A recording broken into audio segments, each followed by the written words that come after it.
Hello and welcome to Jackie's Literary Corner. I am Jackie. So I hope you all had a great holiday. I know it's technically not over because we still have New Year's. But and I hope that those of you, even if you didn't celebrate Christmas, for those of you who celebrate Kwanzaa or Hanukkah, I hope you had good celebrations as well. So I'm here to talk about what I got for Christmas this year. Okay, so first I'm going to show you what I got from my aunts and uncles. Although I feel and my grandmother. So we don't, since all of us cousins are adults now, we don't do exchange gifts. But I actually got a little something from both my aunts and uncles, and which I still feel I appreciate that. I like it's very nice of them that they still will get me a little something, but I do feel weird that I'm the only one who gets a little something other than what my grandmother gives me. Which she gives all of the girls one thing and all the guys one thing. Like my mom helps her out in that because she's 88 years old, so unfortunately she can't always do stuff like that on her own, so my mom helps her out with that.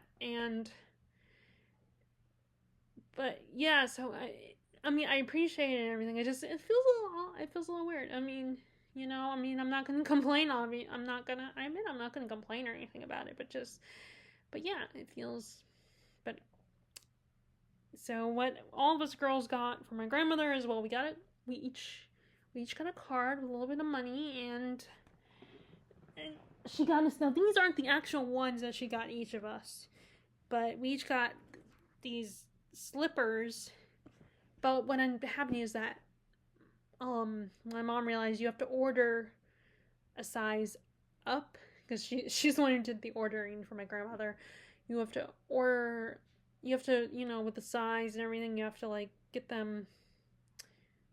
You have to be really careful with the size, and mine turned out to be too big. So what she ended up doing is she got mine. She ended up taking the ones that were given to me, and then she gave me these ones that she had already bought for herself. So, and luckily my grandmother does not watch my channel because, so I can say that on camera. And, so yeah, so my mom gave me these, and she has the one that were given, the slippers that my grandma gave to me. So that's a great. It's easy for her to get all of the all the girls got slippers, and then all the guys got flashlights that they could put on their heads, and so yeah, it's just easier if we all get the one thing. We all get the same thing. Okay, so my aunt and uncle. So one pair of aunts and uncle, one aunt and uncle got me a mug. This cute little mug. It's books because my uncle knows they all know I'm a big reader because I always have a book with me when I go to visit my grandmother, oftentimes more than one book. So he got me this was really cool, and as you can see, it's books stacked together. Now because it's my mom's kitchen, so the mugs, and she likes how all of her mugs are the same, although lately she's been a little more open because I keep asking for mugs. And for Christmas, I will put mugs on my list because one day I'm hoping that if I ever have my own place, I would like to have my own collection of mugs, but I don't want them to be all uniform. I want them to all be different, kind of like what my sister and brother-in-law have, where all their mugs are different. And actually, I think my grandmother's the same way. But for now, mugs like this I'm just keeping in my room and putting pens or bookmarks or something in this one. But yeah, and this will be perfect because it's books.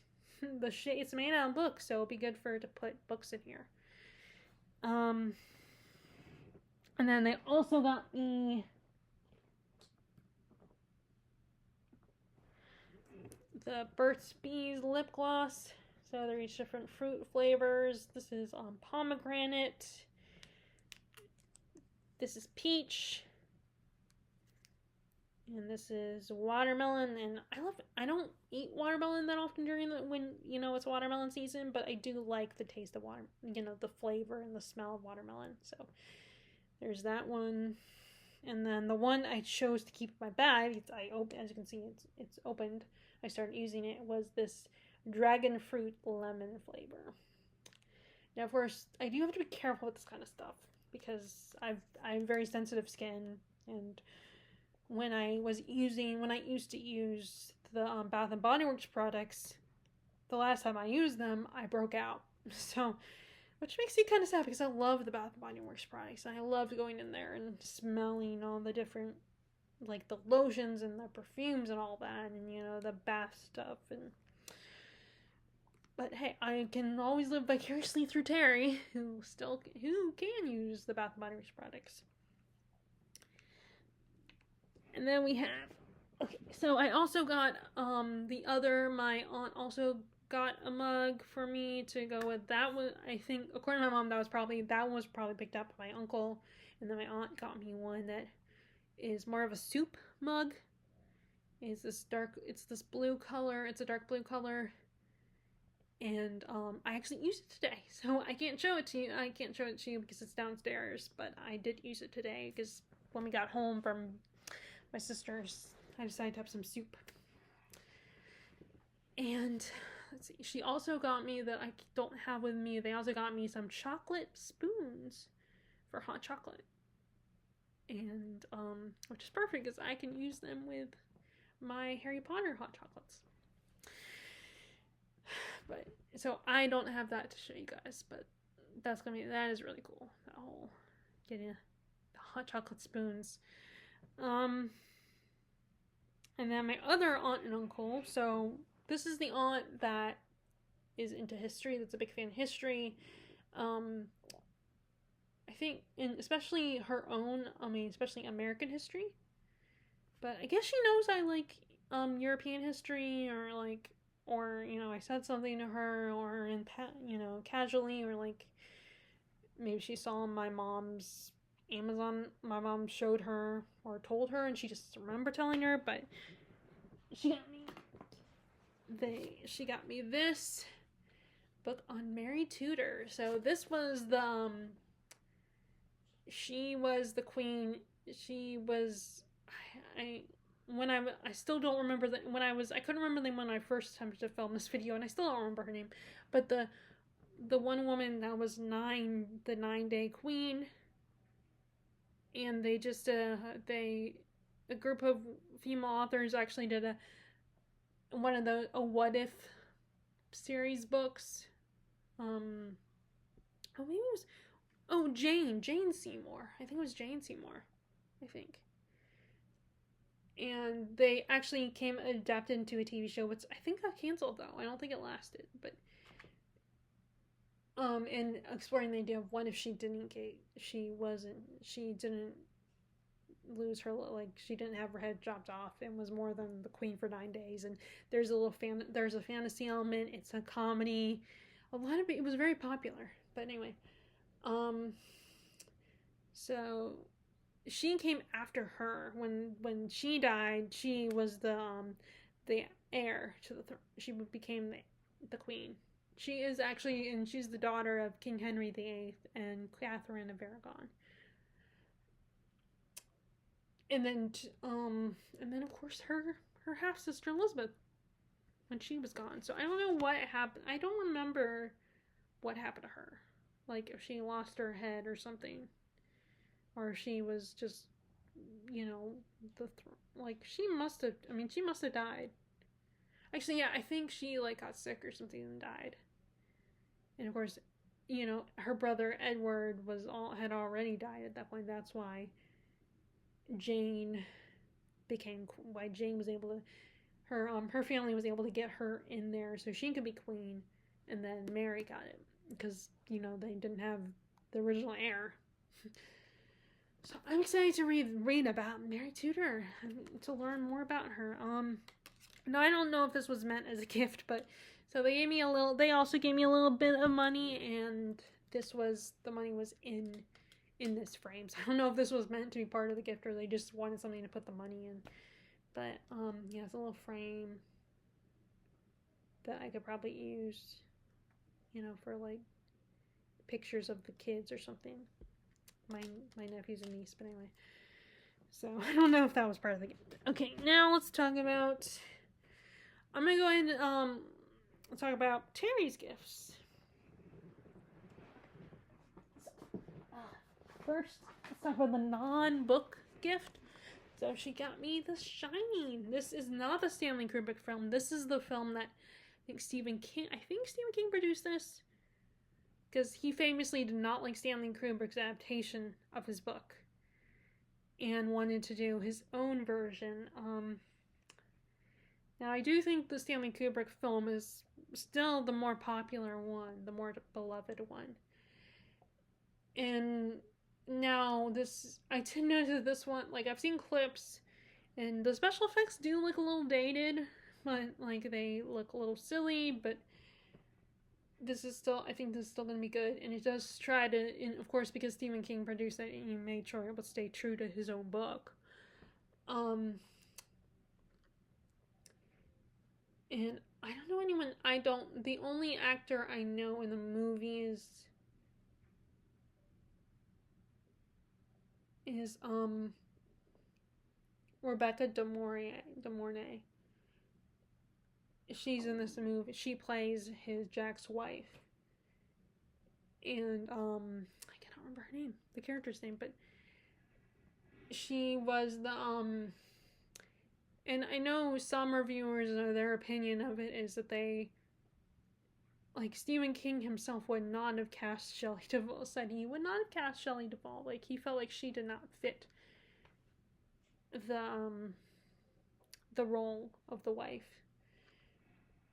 But Rebecca De Mornay, she was in Disney's version of the Three Musketeers with Keith Sutherland, Oliver Platt, and Charlie Sheen, and Chris O'Donnell. But Rebecca played Lady De Winter in that one. So that's something I know her from. So I'm excited to watch this version, because I feel like I've seen the other one, and I think I've seen it twice now, because of course every Halloween it's part of the AMC movie marathon of Halloween movies. So I've seen that one, but now I want to see this version. So I'm excited about that. And then she got me. So if you're familiar with the tale of Genji, the famous Japanese classic, this is the diary of the author who wrote the tale of Genji. Now I've only, with the tale of Genji, I've only read an abridged version of it. And I gotta admit, I'm not the biggest fan. I'm not sure if I would want to spend the money on a deluxe version of that novel. I mean, I don't know if I want to read about the exploits of Genji.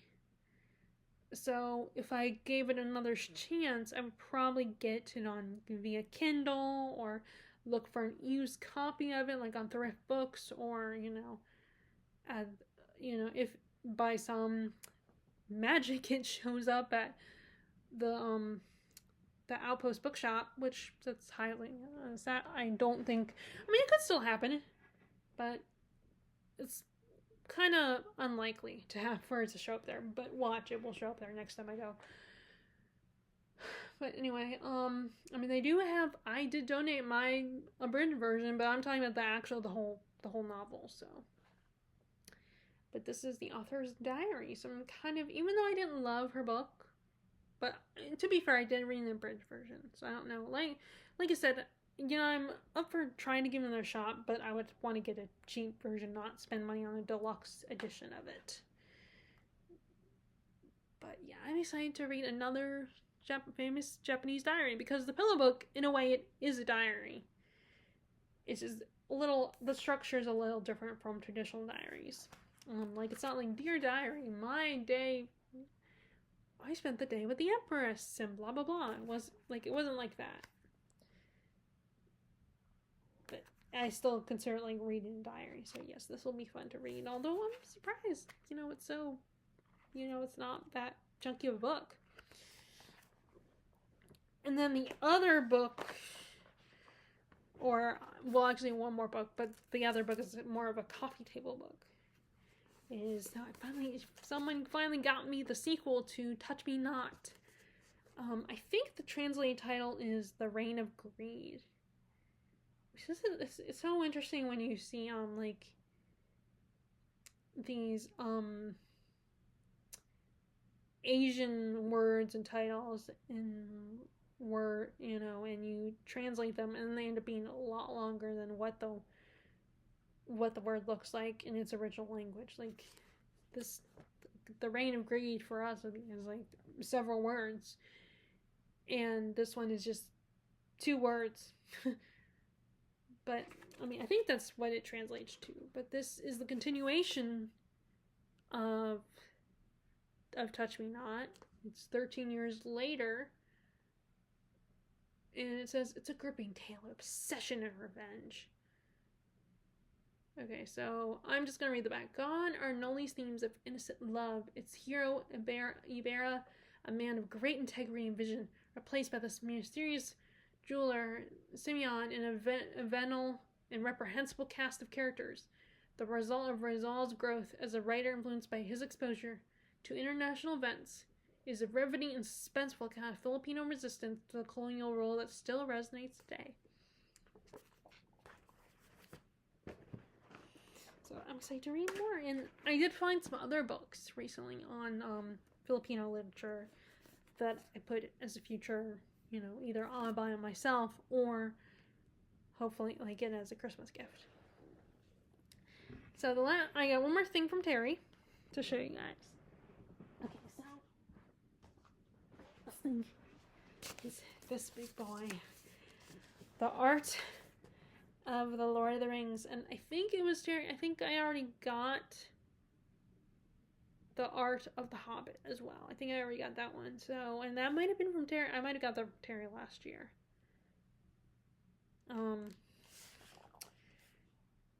But yeah, this is really cool to see this. So it has sketches of the artwork that I think Tolkien drew his own artwork. So it's sketches that he drew, I think. Let's see if I can find a picture. Just to look at. There's that one, which that one would also be in the Hobbit book. Let me see. A map of the Shire. Okay, but this will be so much. That's pretty fun to look through and read through and. But yeah, I'm excited about this one. And okay, so that was from Terry. Okay, and then now it's about family. My sister and parents. Okay, so first we got my sister. I'll do her last. So then we get from my. Okay, so technically these are from Santa. I got some Bible highlighters because, as I've told you guys, I've been getting into reading my Bible. And although I struggle with the annotation because, I will start to annotate, but then I'm like, I just kind of want to read it. And I don't want to stop every 5 minutes and be like, okay, I need to make a little note on what my first thought comes to mind on what I just read, or like highlight, mark up things that are important that I might find interesting or important or something. So you see, I already kind of started to open them. And then Santa got me this cute little bookmark, and because my nephew also likes to read, Santa also gave him a bookmark like this. So this was really cute. And then I also got a Books A Million gift card and a Starbucks gift card. So which I'm excited now to have that so that I can start, using my gift card again. Have a gift card to use. So there's. And then, of course, there's the candy cane with the candy in it. And I don't know if there was anything else, if that's all that was in my stocking, but. Okay. And then. Oh, dang it.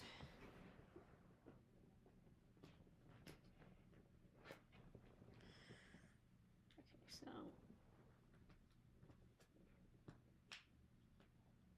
Sorry, I had these organized, but now they're disorganized. So I asked for some magnetic bookmarks. And actually, I think I'm going to go ahead and get rid of some of my other magnetic bookmarks because I debate about that. But I think these are kind of vintage looking aesthetics with different countries from all over the world. So I thought these were really cute. And there's 85 of these, so I don't need any more right now. I mean, but yeah, it's a lot. It's a handful of them. Now I gotta figure out where I'm gonna have to decide where I'm gonna put all these because I have a bookmark place where I keep them, but when I put the magnetic bookmarks, because some of those magnetic bookmarks are smaller, they end up getting lost. And I forget I have them. I did have to throw away a couple though because it started, tearing in half. Okay. And then we got then we have The Winter King. This is a nonfiction book about Henry VII. And I heard on BookTube that this was a really good nonfiction book on Henry VII.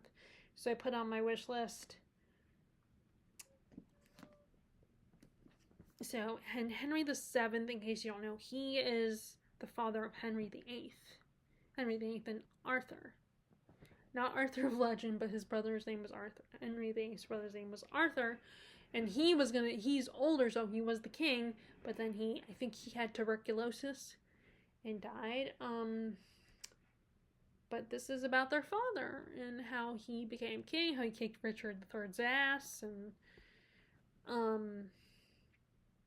how he started the whole Tudor dynasty. Which, think about it, did not last that long. Because this will be really cool to read. This will be really fun to read.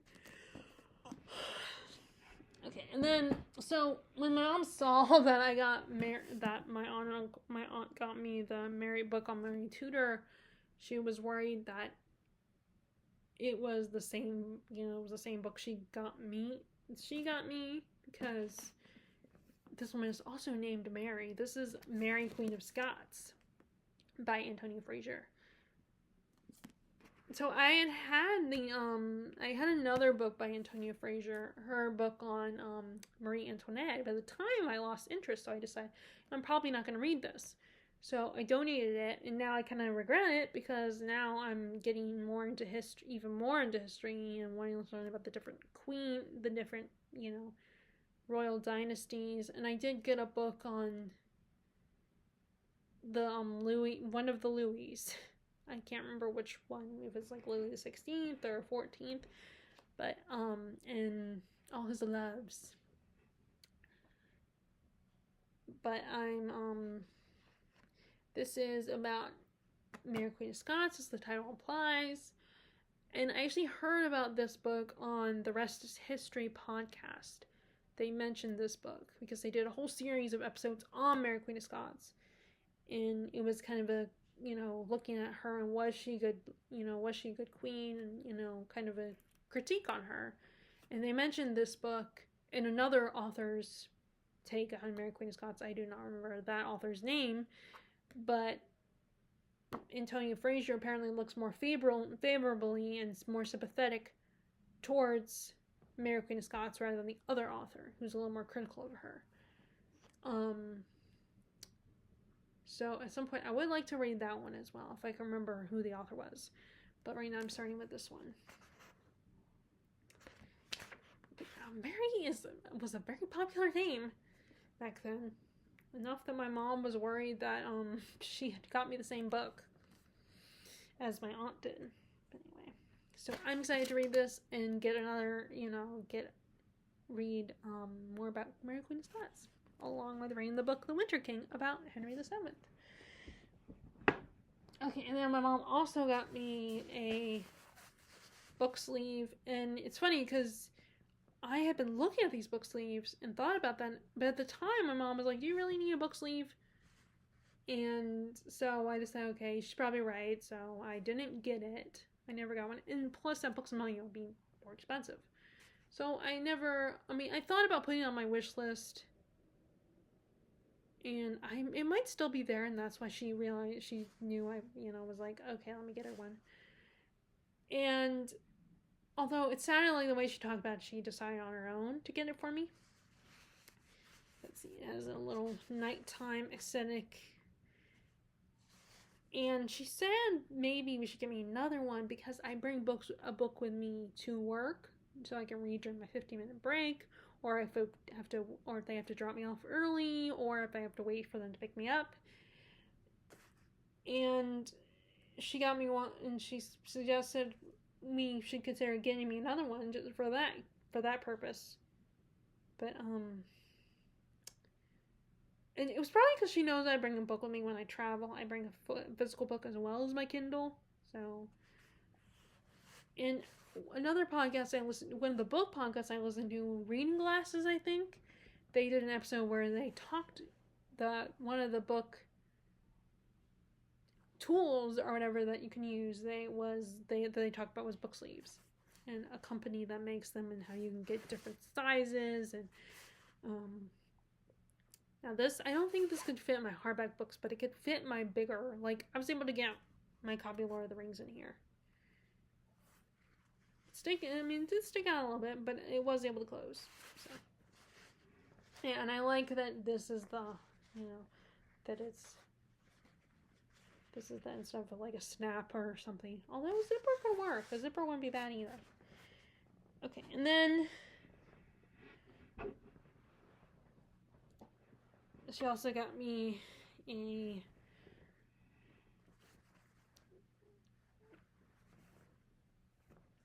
I'll just refold it. This book t-shirt. Said, oops, I got another book. That was cute. I can't wear it right now unless I do like a shirt with long sleeves under it. Can't wear this one right now. And then she got me, and it's funny because I got my dad for Father's Day. He is a big golfer. He's a golfer. I mean, that's part of why we,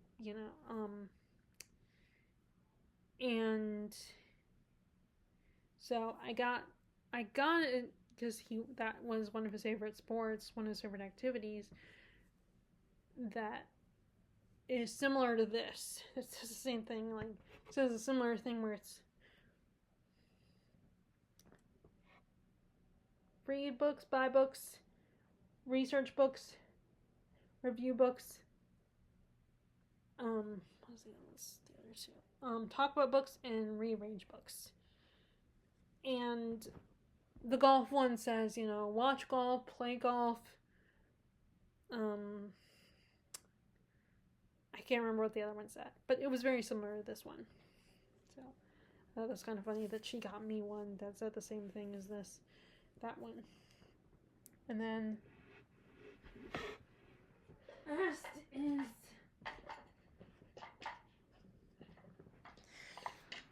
this. So I am always trying to find ways to organize myself so I have less clutter, and that's actually one of the things I want to work on this year. One of my goals is to keep the clutter, get rid of the clutter a little bit and keep things more organized. I'm not very good at that because I get lazy and I'll just put things somewhere and I know where they are, but it's like all over the place and everything's disorganized and then the stuff gets buried under all my other stuff, and so I'm always trying to find ways to declutter, like to be a little more organized. And actually this comes out but it has a little But I think my mom thought I already had one because it's similar to my bookmark, the thing I put my bookmarks in. And this is what I was talking about earlier about, like, I put the magnetic bookmarks in here as well, and they get lost. They end up at the very bottom, and then I forget I have them. But yeah, so she thought I already had one, but turns out I didn't. But at least I didn't. I have that, but I don't have this. So yeah, this will be. Although it actually in the box that came, it said this was for pens, but I'm using it for all my like colored pencils and stuff, and markers and all that. But yeah, I mean I might include some pens in here. So that was my parents' gifts. Okay, and then my sister's gifts. First, she got me this cute cottagecore style sweater. So this is probably very spring type, you know. It had little blue flowers, early winter, spring, and I think this is so cute. And I really like that. And then, of course, she got me books, because that's the one thing I will always ask for. So first, so I already had this book, and she forgot I had it, but I told her I actually kind of like this cover, these covers. I saw someone on BookTube, they did a whole review of each of the books, and this was the one that she had, which I think this, I think this is the most recent edition of these books, of this series, and I kind of like this one. So I feel like I've definitely become more aware of covers. I mean, I'm still not gonna be, unless I get it or I see it at like a used bookstore or something, I'm gonna stick with whatever I find of the book. But ideally, there are covers that I like better than others, and I do really like these covers. So now I will probably read my original copies of like Anne and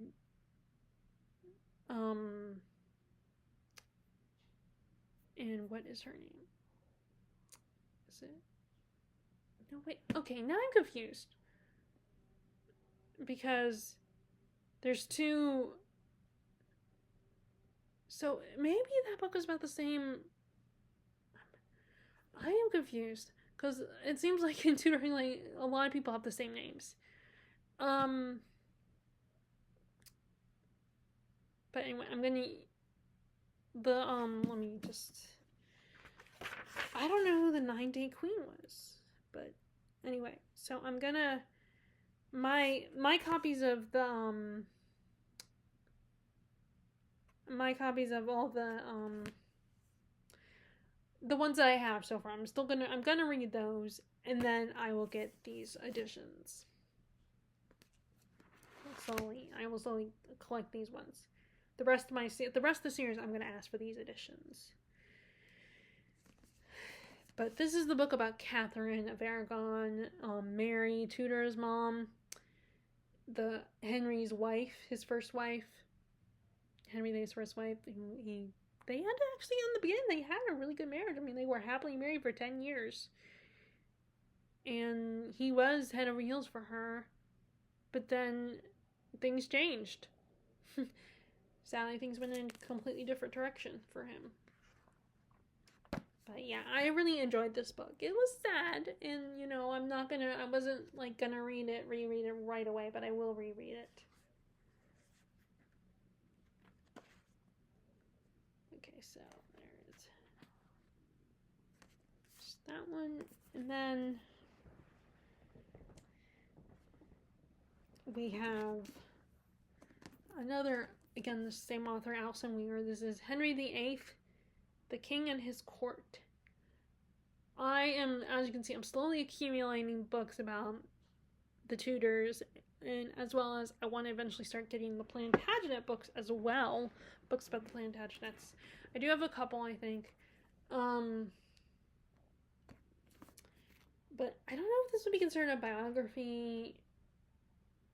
Sorry, Okay, yeah, this is considered a biography. So it's Henry VIII, renowned for his command of power and celebrated for his intellect, presided over one of the most magnificent and dangerous courts in Renaissance England.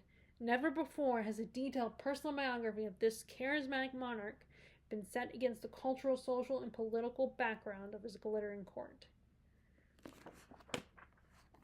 Oh, wait, there's pictures.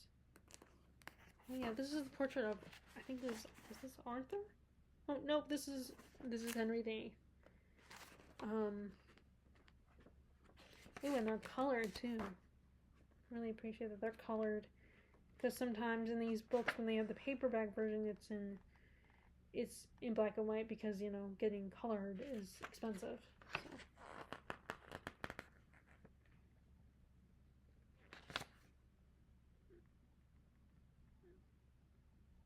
Oh, Catherine, this is not a great picture of Catherine. She looks all. But these are all the portraits of the queens. So that is.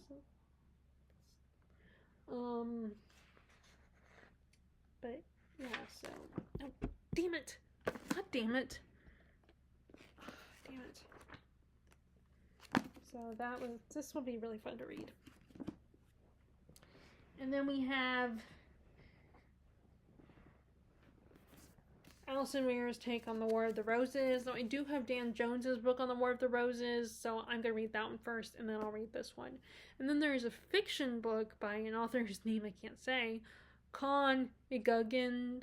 I don't know, but he wrote a War of the Roses book. But I think it's historical fiction. It's not nonfiction like these two books. So, but yeah, I'm excited to read Alison Weir's take as well on the War of the Roses. But yeah, in case you don't know, that's the war between the Yorks and the Lancasters. That was what inspired George R. R. Martin in his Game of Thrones series. But the War of the Roses ended with Henry VII. You know,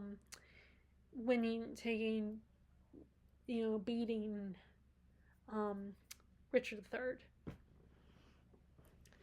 And then we have two more books. So we have Philippines Folktales. This is assembled by Mabel Cook Cole.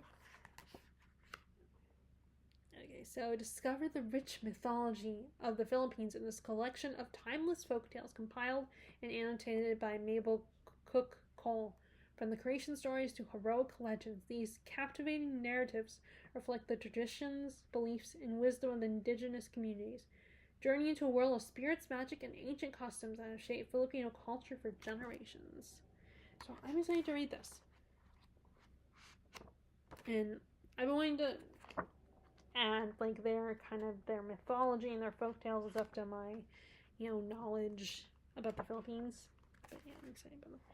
Now this next one, it went with the sweater. It was packed with the sweater because she thought that they looked, good together. But this is a collection of Christmas tales.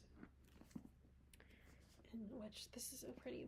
This teal color with the red is really pretty. Unfortunately, Christmas is technically over, but I'm thinking about reading some of them now.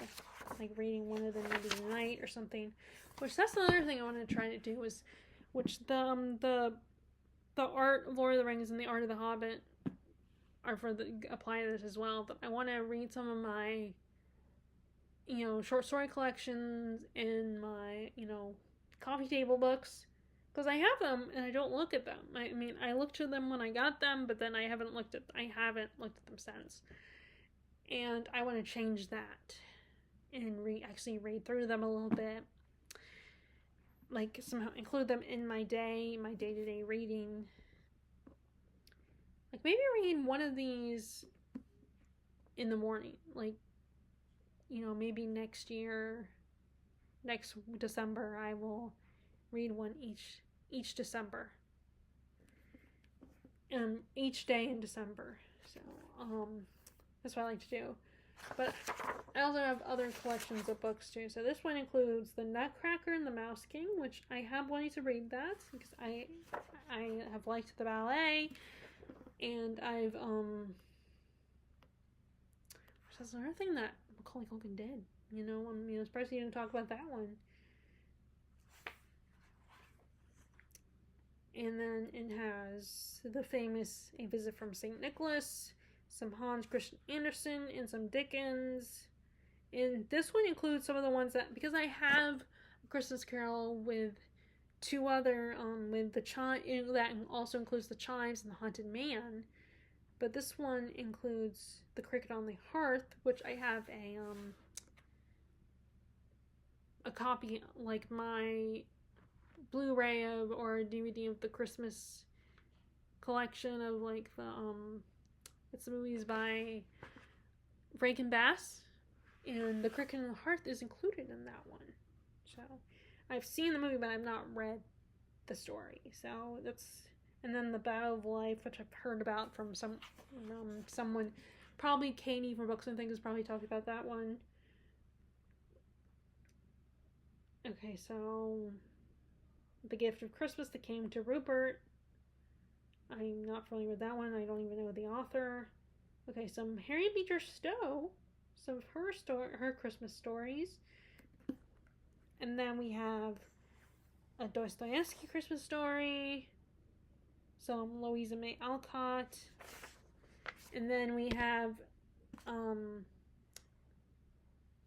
Frank L. Baum's, some work from him. He's the guy who wrote The Wizard of Oz.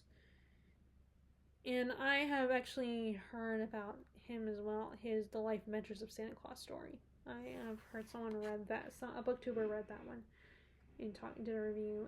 The Gift of the Magi is in here. The Christmas Surprise at Enderley Road and Clorinda's Gifts is a Lucy Maud Montgomery. Those are both by her. She's the other wrote Anne of Green Gables and Emily of Blue Moon, I think it's called. So this will be really fun to read, and like I said, I want to try to change where I've actually read some of these collections, because I also have a collection of Grimm's fairy tales as well. I think I still have it. I think I just took it off my shelf. I'll have to look and see where. But it's so pretty. Look at the end. Papers is so pretty, and just the aesthetic and.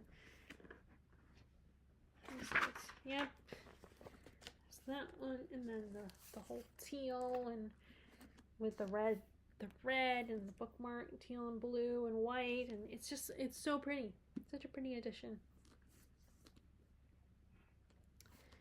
And that came with the sweater. So that is what I got for Christmas this year. If you guys want to, and you feel free to share what you got for Christmas. If not, that's fine. Like that's great too. I hope you still had a good Christmas, and if you don't celebrate Christmas, I hope your winter has been really great right now. And if you celebrate Hanukkah or Kwanzaa, I hope that you had a good celebration with that. And I will talk to y'all later. All right, bye.